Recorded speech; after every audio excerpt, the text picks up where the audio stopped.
When you need to build up your team to handle the growing chaos at work, use Indeed Sponsored Jobs. It gives your job post the boost it needs to be seen and helps reach people with the right skills, certifications, and more. Spend less time searching and more time actually interviewing candidates who check all your boxes. Listeners of this show will get a $75 sponsored job credit at Indeed.com/podcast. That's Indeed.com/podcast. Terms and conditions apply.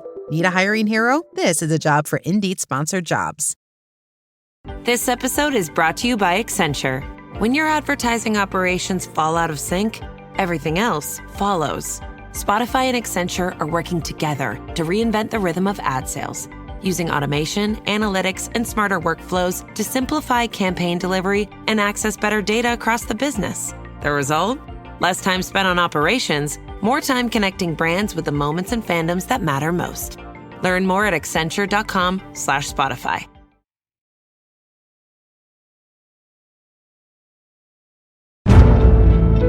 Welcome to The Hypnotist, the show that gives you inside access to cutting-edge hypnosis with real clients facing genuine issues. Brought to you by the hypnotherapist demanded by celebrities, CEOs, and even royalty, Adam Cox. These recordings took place live from Adam's clinic in London's world-famous Harley Street. So, get yourself comfortable and enjoy today's episode of The Hypnotist.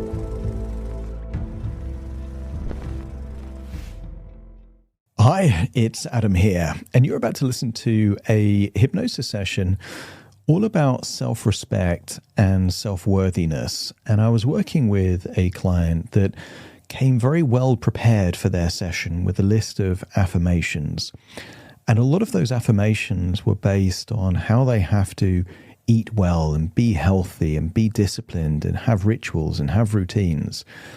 And what was the underlying presupposition or connotation of all of these affirmations was an idea that they weren't good enough as they were, and that they had to meet a much higher standard in order for them to meet a criteria of worthiness. And they even felt that they couldn't forgive themselves for some of the stuff in their past because they weren't living at a high enough standard currently. Now, one of my favorite belief systems about myself and about other people is that people don't want to play the game if it's not winnable. And when something is not winnable, they will procrastinate or they will distract themselves and they will seek other things. And what was clear is that this client had an unwinnable game. And it really came from a place of having high standards, but those high standards were impossibly high standards.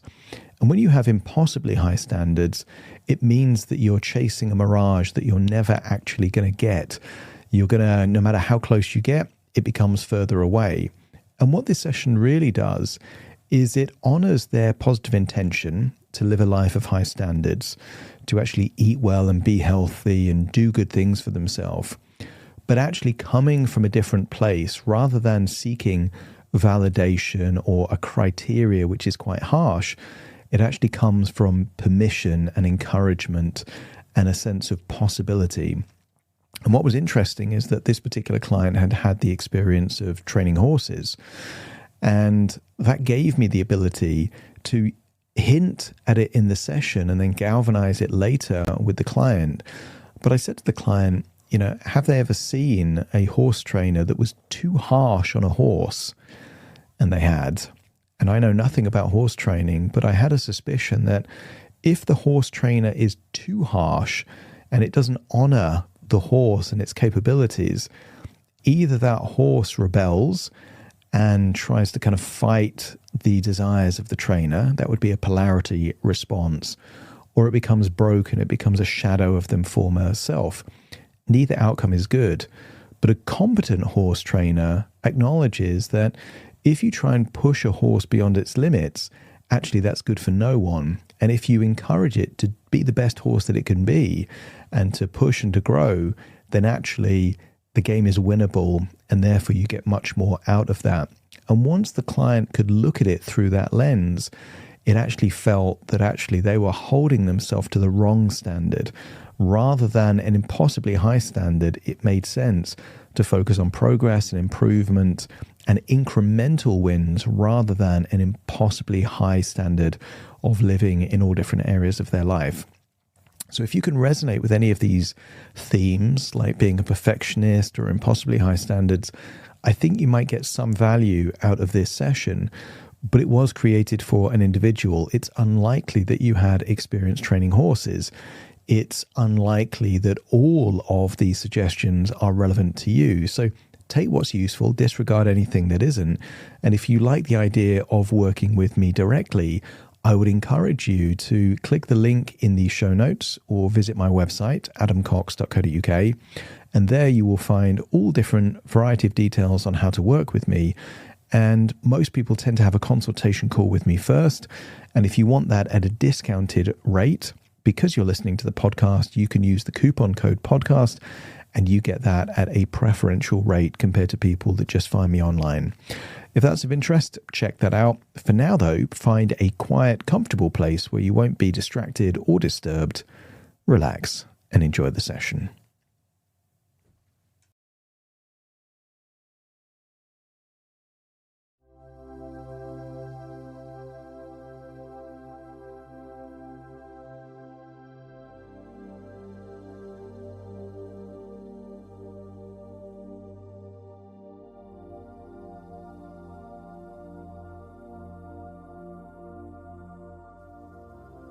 Take a deep breath in,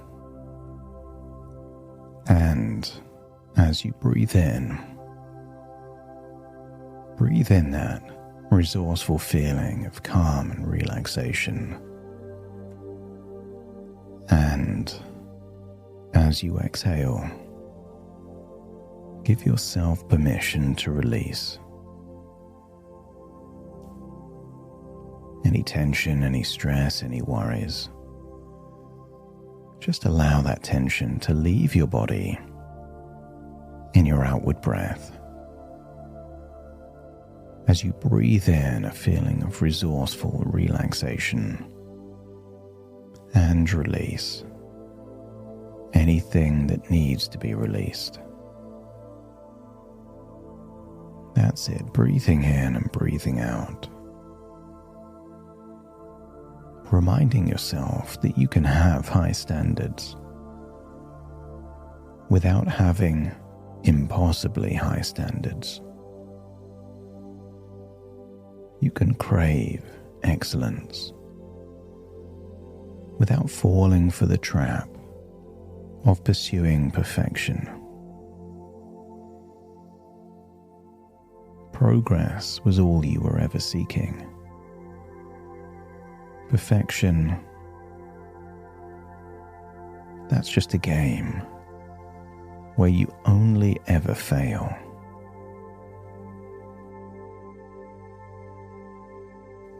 And as you breathe in and breathe out, perhaps you can notice a slowing of your breathing, a lightness around your neck and your shoulders, arms, legs feeling limp or loose, a tingle, some sensations that let you know that it's safe to lean into your imagination. That's it. Breathing in deeper on the inward breath and exhaling longer on the outward breath. Each breath takes you deeper and deeper relaxed. That's it. And the deeper you breathe, the more relaxed you feel. And the more relaxed you feel, the deeper you breathe. A wonderful cycle of ever increasing levels of relaxation. That's That's it. Your body already knows how to breathe, already knows how to adjust, already knows how to return again and again toward balance. And maybe you can imagine that every outward breath allows the muscles around the eyes to soften and the muscles of the jaw to loosen, your shoulders to settle, and your hands to just feel heavy, limp, loose, and relaxed. And somewhere in your memory, there's a winter far away. Maybe you can imagine a time working with horses. Imagine floating back to that memory, not as something you need to remember perfectly. Perhaps it's a feeling, an atmosphere, glimpses of moments and memories. Consider it a resource that your mind can rediscover. And perhaps you can notice the quality of that winter air, cool and clean against your face, the crispness, the freshness. Perhaps you can imagine walking into a barn. Maybe there's the earthy scent of hay, leather, wood, and horses. Maybe the sound of hooves shifting against the ground. A gentle movement of powerful animals. The warmth of breath appearing in the cold air. Maybe a quiet sense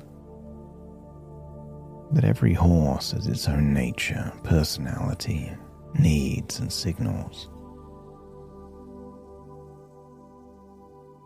And you didn't need to force a horse to be a horse. You just learned to notice, to respond, to lead without fighting, to be calm enough for that calmness to be felt.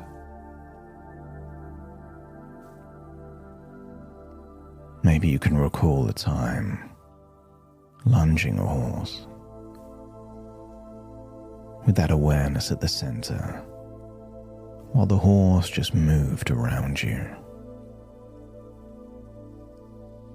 And you gave direction without trying to control every movement.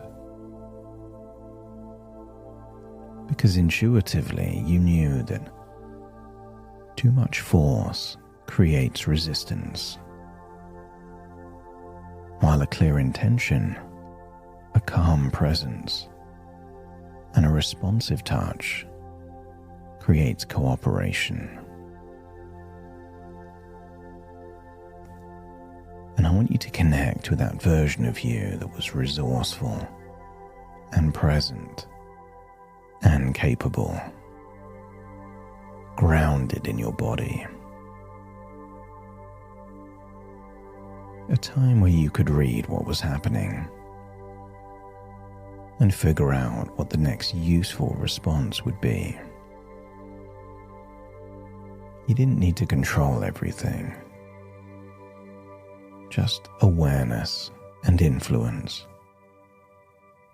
Doing what you could, holding yourself to a high standard. Back then, you didn't pursue perfection, because perfection didn't exist, just as it doesn't exist now. And that part of you with all those resources is still here. Not gone, not lost, but perhaps waiting and ready to be remembered.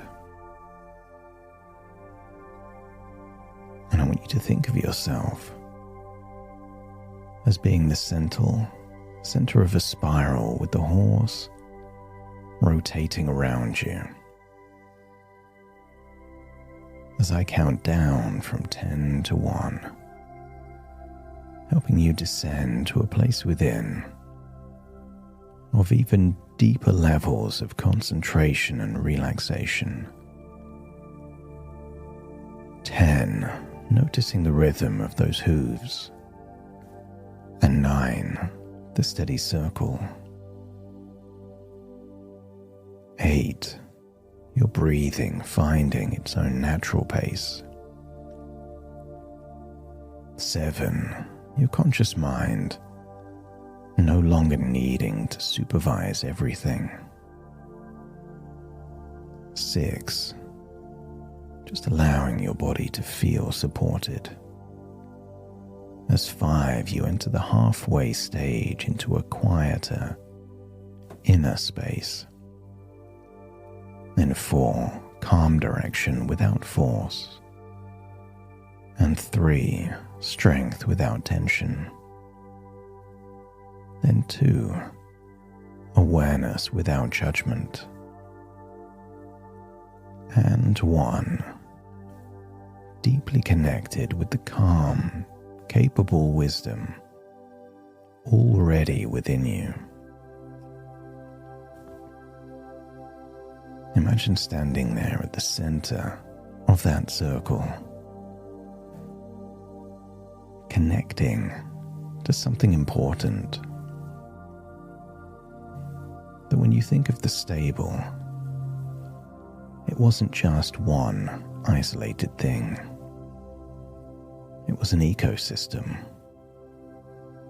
The horses, the people, the hay, the water, the shelter, the movement, the rest, the weather, and the changing seasons all belong to one living system. And therefore, no single moment had to be perfect for that ecosystem to be healthy. Some days were colder and some jobs were harder. Some horses were easier to work with than others, and some routines changed. And still the whole system could return toward balance. As you understand that harmony was never identical day after identical day, and harmony was never flawlessness, but harmony was many different things working together, responding intelligently to what was needed in the moment.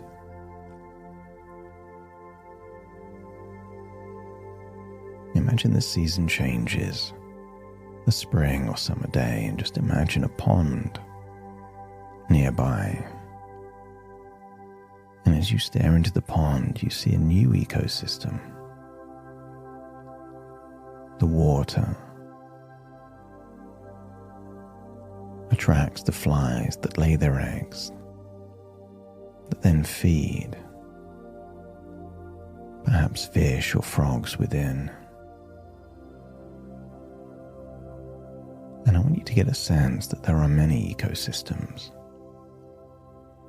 And as you stare into the pond, you feel connected to your ecosystem. Your thoughts, emotions, appetites, and memories. Friendships, a relationship, routines, pleasure, nourishment, rest, movement, learning. They're not enemies competing for control. They are parts of one whole person, learning to live in greater cooperation. But harmony needs acceptance, and within yourself, sometimes forgiveness. And I want you to get a sense that maybe there's a part of you that is upsetting the ecosystem in pursuit perhaps of perfection, that brittle, unwinnable game. But harmony is alive. Harmony is flexible, it can bend. Harmony can include an imperfect day without becoming an imperfect life. Harmony makes room for pleasure and wisdom, for discipline and gentleness, for structure and freedom. And from this moment, your unconscious mind can become less interested in asking, did I do everything perfectly? And more interested in asking, what would help my ecosystem most right now?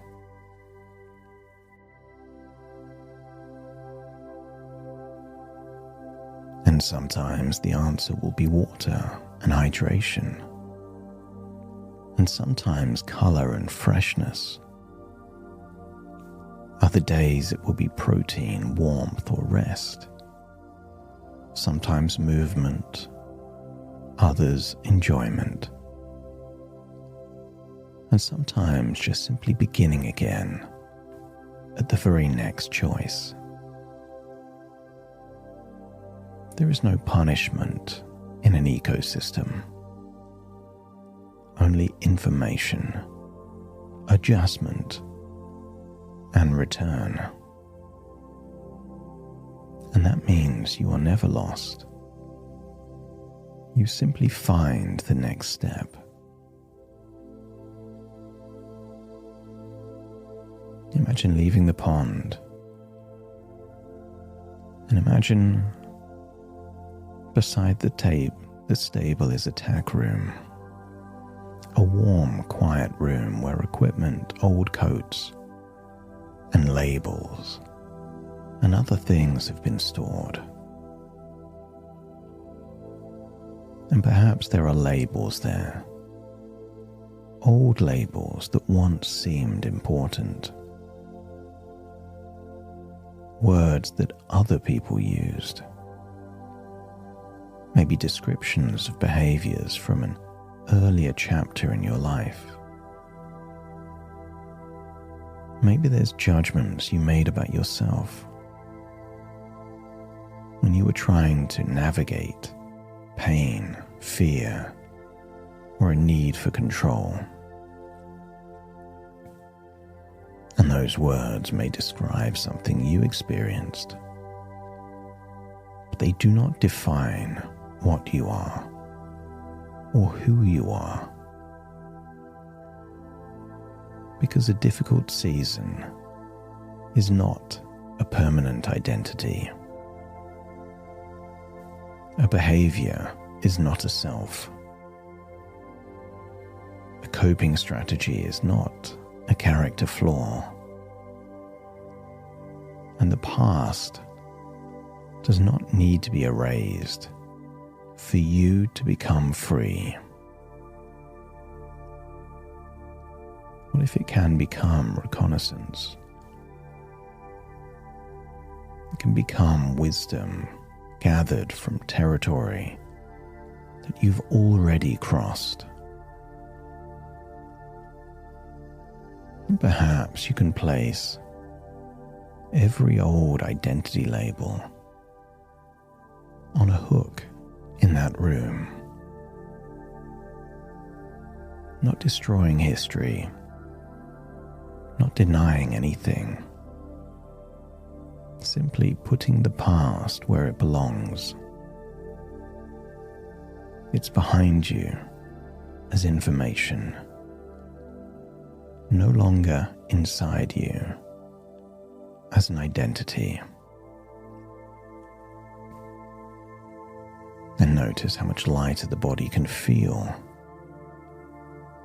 when it no longer has to carry every old description into every new day.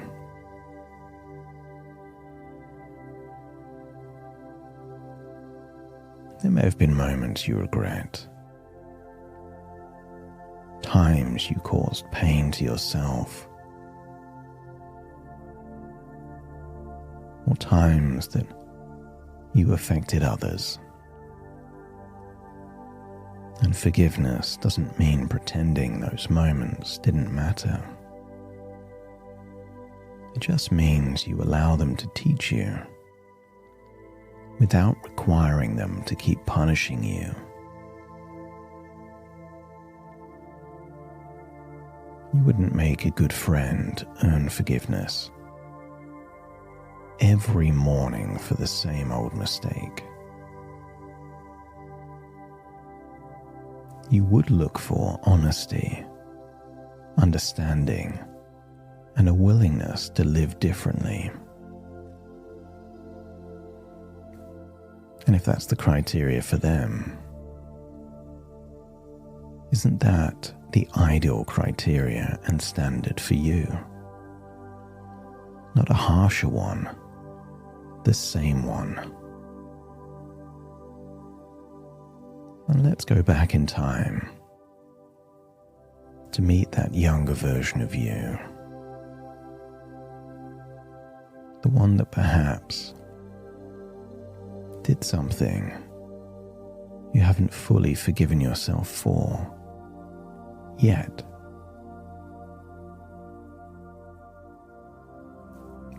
But look at that younger version of you through the eyes of compassion and understanding.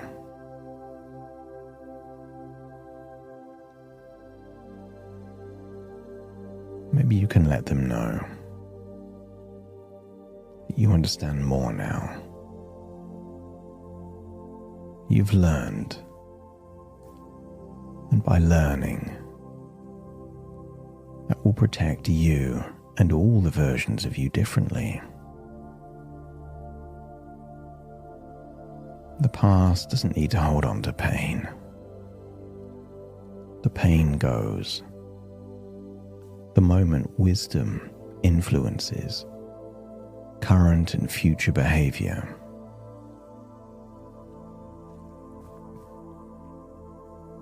And you'll know when you've forgiven yourself, because it's real.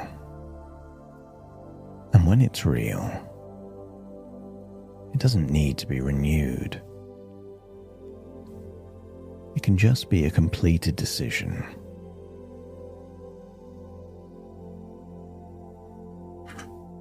The lesson remains, the sentence ends. The case is closed. And if you're ready to forgive yourself fully and finally now, let me know by nodding your head.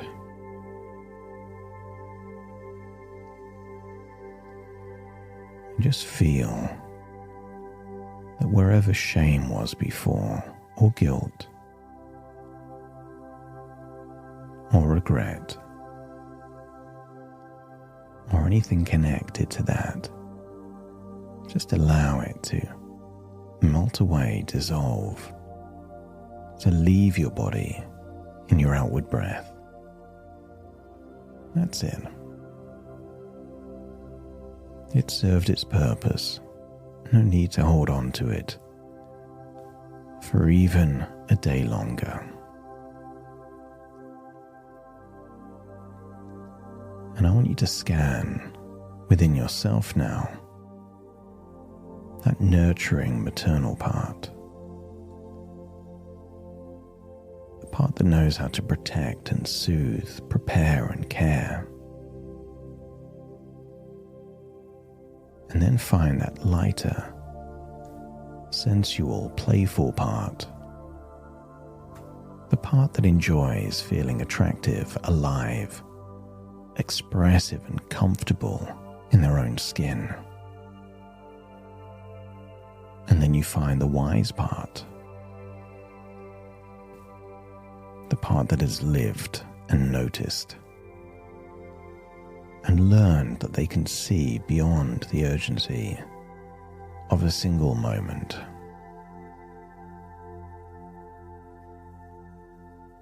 These parts never needed to compete.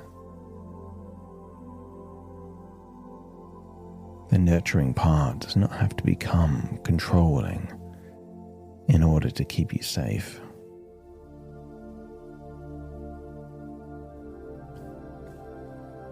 And that more sensual part does not have to earn the right to exist through being a particular size, shape, or appearance. And the wise part doesn't need to criticize the others in order to guide them. And I want you to feel that these three different parts are now working together, where the nurturing part can choose care, and that sensual part can bring pleasure and lightness, and the wise part can protect the balance of the whole ecosystem. And you might imagine those qualities moving closer, perhaps merging, integrating. Care, aliveness, wisdom. Imagine them integrating and combining right there in the center of your chest, or maybe lower or higher, wherever your body chooses to feel that sense of inner cooperation, harmony. Just locate that now as you create a new kind of safety. And it's not the brittle safety of trying to control everything. It's the deeper safety of trusting yourself to respond. From this point on, safety is no longer dependent on perfection. Whatever the next moment brings, it comes from knowing, listening, learning, and choosing. And perhaps that begins to change the meaning of food. Food no longer needs to be a test of worthiness. It doesn't need to be proof that you were good, disciplined, attractive, or in control. It can become one of many ways that you express love or care to your body. And because an ecosystem thrives through variety, your mind can become naturally more curious about color, the colors of fruits and the variety of vegetables, the freshness, the texture, the flavor, the nourishment. And not because you are forbidden from anything else. And not because one choice makes you virtuous and another makes you bad. But simply because adding nourishing, vibrant things can feel like giving something valuable to yourself.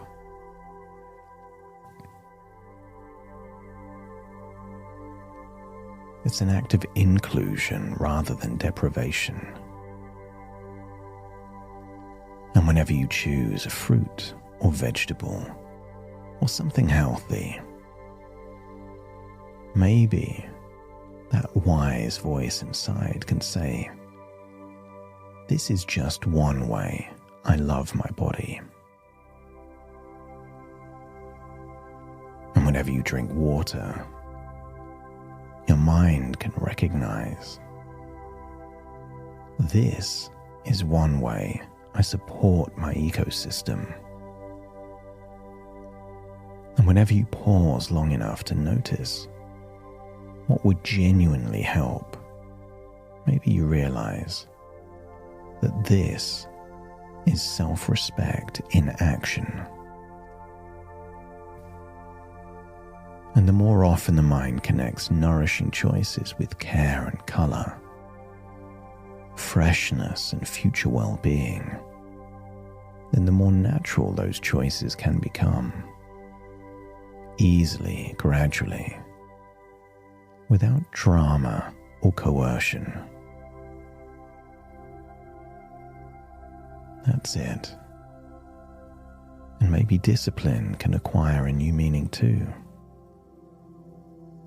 Discipline isn't punishment. It's not proof that you can overpower yourself.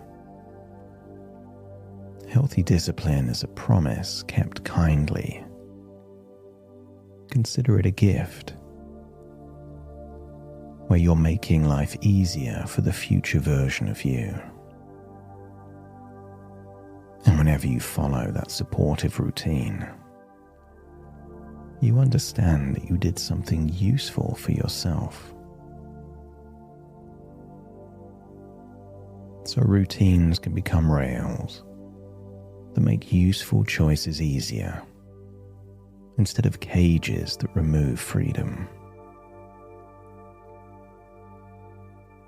Small actions organizing the environment so that your environment can support you back. And more you may enjoy winding down at night. Not because every evening must follow an identical ritual, but because your body can learn the cues of completion.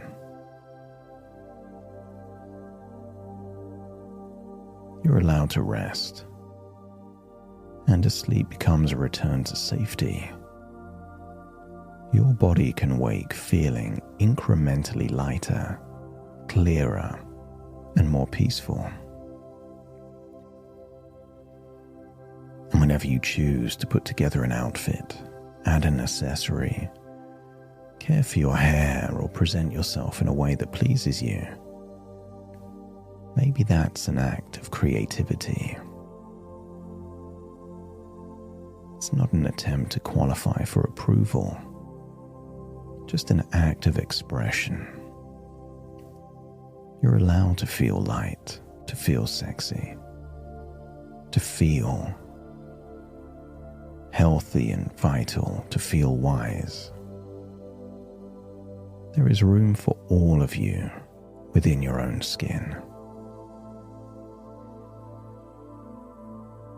Perhaps you can imagine a future not too far away.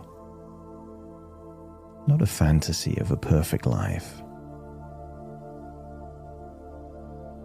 but just a way where you are in harmony. Your ecosystem is working well, with each part contributing in its own way. Maybe you drink some water because it's available. You make a food choice because it nourishes you. You're doing things for yourself because you want to, not to win an unwinnable game. And let's move back from that future, and then back from that room by the barn, and then back from the pond and back from the horses, and imagine floating all the way back to your present with a new, harmonious relationship with yourself. You've forgiven yourself now, no need to do it again. You will do things because it enriches you, not just to meet some arbitrary standard. You do good things for you so you can enjoy the benefits, not because you're forced to tick boxes of a criteria. Very soon I will count from 1 to 10, and you will awaken feeling resourceful, aligned, a sense of harmony and optimism. So take a deep breath in through your nose and out through your nose. And wiggle your fingers and wiggle your toes, connecting, calibrating with the here and the now, as I now count from 1 to 10 to awaken you. Starting to count. 1, 2, 3, waking up. 4, 5, 6, more alert. 7, 8, open your eyes, open your eyes. 9, 10, wide awake, wide awake, wide awake.